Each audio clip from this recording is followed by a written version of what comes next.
साले खोटं बोलतात नुसते लोक, है ना मित्रांनो.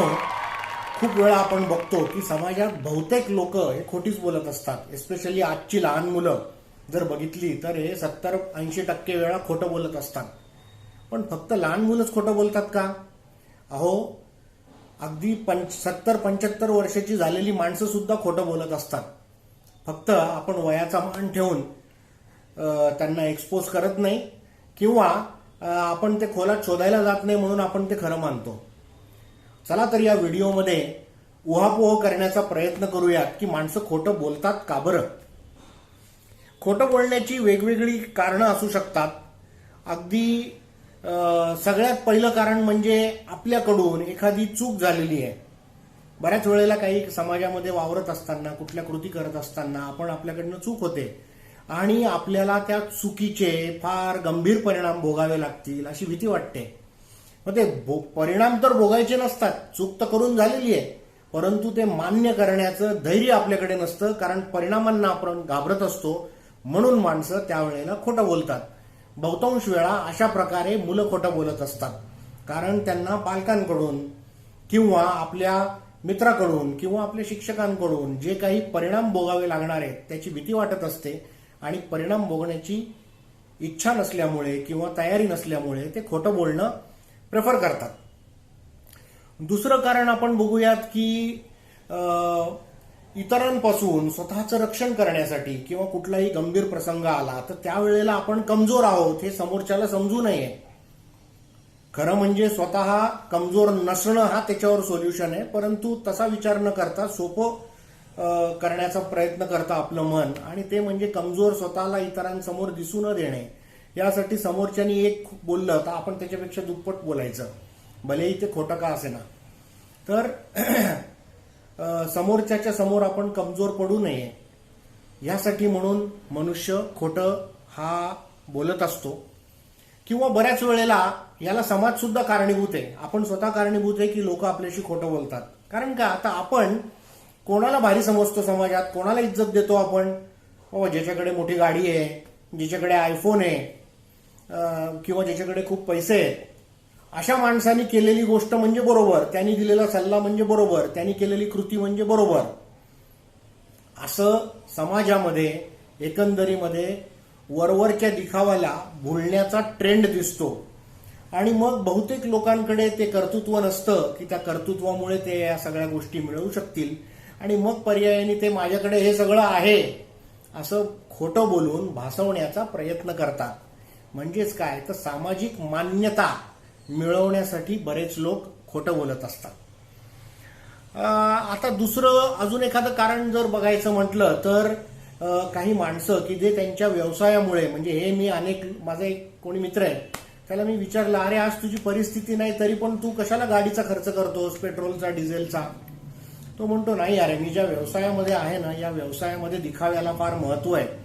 सोशल स्टेटस मला मेंटेन करावं लागतं आणि जर ते मी मेंटेन नाही केलं तर माझ्या व्यवसायामध्ये लोक मला कमजोर समजतील आणि मी मागे पडीन. म्हणजेच काय तर हे खोटं बोलतायत की अवकात नसताना पण गाडीतून फिरायचं. तर हे जे खोटेपणा आहे, हा खोटेपणा करण्याचं कारण काही वेळेला सोशल स्टेटस मेंटेन करण्याचा प्रयत्न आहे. अजून काय कारण असतात खोटं बोलण्याची, तर फिअर ऑफ जजमेंट. म्हणजे अरे मी जर का खरं बोललो तर माझ्याविषयी एक वेगळं मत करून घेतील हे लोक.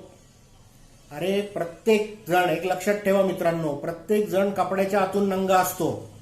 त्यामुळे चुका होत असतात आणि त्या चुका झाकण्यापेक्षा त्या कबूल करणं आणि पुढे त्या न होऊ देणं हे त्याच्यावरचा योग्य इलाज आहे. परंतु समाज त्या पद्धतीने रिॲक्ट होत नाही आणि तो म्हणजे चोरीच्या गुन्ह्याला फाशीची शिक्षा असं मिळण्याची भीती असते म्हणून लोक खोटं बोलतात. जर त्यांना ती भीती नसेल की समोरचा व्यक्ती असं आपल्याशी वागणार नाही, अशी जर त्यांना भीती नाही वाटली तर ते तुमच्याशी खोटं नाही बोलणार. हा सुद्धा मी एक घेतलेला अनुभव आहे.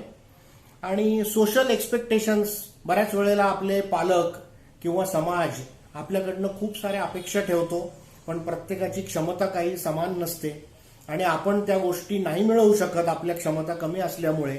परंतु मग समाजाची अपेक्षा पूर्ण होत नाही आणि आपल्याला कमी लेखलं जातं, या भीतीमुळे मुलं खोटं बोलतात.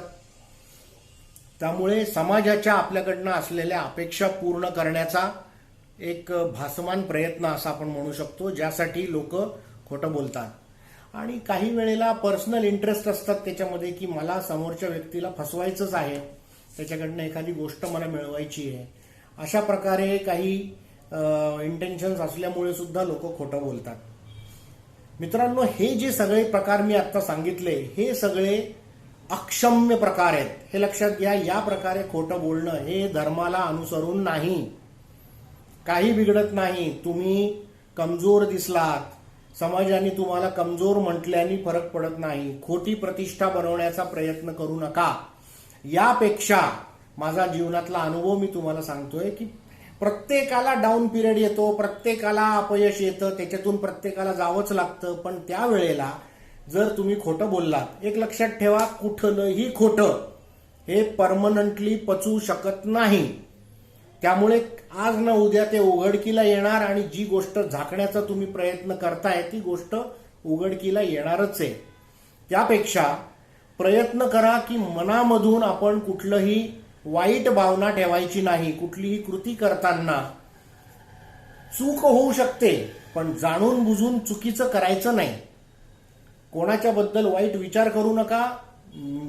मनातला हेतू चांगला ठेवा, आणि मग झालेली जर का चूक असेल तर स्वतःहून, समोरच्यानी ती शोधण्याच्या आधी स्वतःहून जाऊन कबूल करा.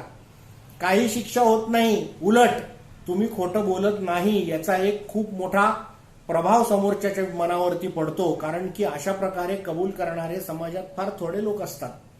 त्यामुळे खोटं बोलून आभासी जग निर्माण करून त्यात जगण्यापेक्षा, आणि नंतर खूप मोठ्या प्रमाणावर भ्रमनिरास करून घेण्यापेक्षा, स्वतःमध्ये जिथे आपल्यात कमतरता आहेत, ज्या आपल्याला माहीत असतात चांगल्या प्रकारे, त्या कमतरता, कमजोरी दूर करण्याचा प्रयत्न करणं. अर्थात याला थोडा जास्त वेळ लागेल, परंतु त्यामुळे तुम्ही जे काही पोझिशन समोरच्या मनात किंवा समाजाच्या मनात निर्माण कराल, ती पोझिशन परमनंट टिकणारी असेल. तुमच्याकडे बघून लोक आदर्श घेतील अशी वर्तणूक ठेवण्याचा आपण प्रयत्न केला पाहिजे, ना की भासमान श्रीमंती किंवा भासमान शक्ती निर्माण करण्याचा प्रयत्न करून काहीच उपयोग नाही. धर्माला आधारित खोटं सुद्धा असतं बरं का. म्हणजे उदाहरणार्थ पोलीस लोक चोराला पकडण्यासाठी खोटं बोलतात, खोटी कृती करतात, पण त्याच्या मागचा हेतू चांगला असतो.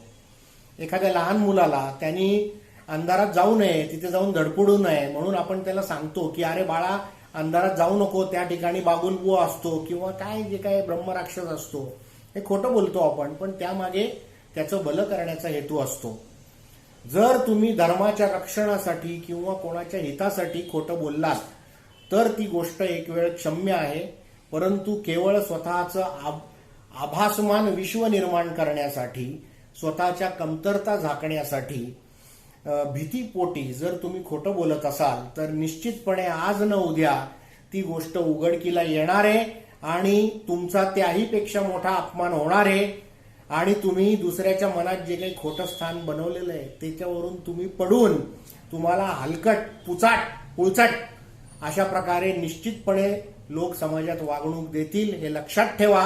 आणि त्यामुळे हे सगळं टाळायचं असेल तर स्वतःच्या क्षमता वाढवण्याचा प्रयत्न करा, आणि ज्या गोष्टी खोटं बोलून आपल्याला दाखवाव्या लागतायत त्या खऱ्या मिळवून समाजाच्या समोर उभं राहणे, लाथ मारीन तिथून पाणी काढीन अशा प्रकारचा स्वभाव ठेवणे, यातच खरा पुरुषार्थ आहे. मित्रांनो, आशा करतो हा व्हिडिओ तुम्हाला आवडला असेल. धन्यवाद.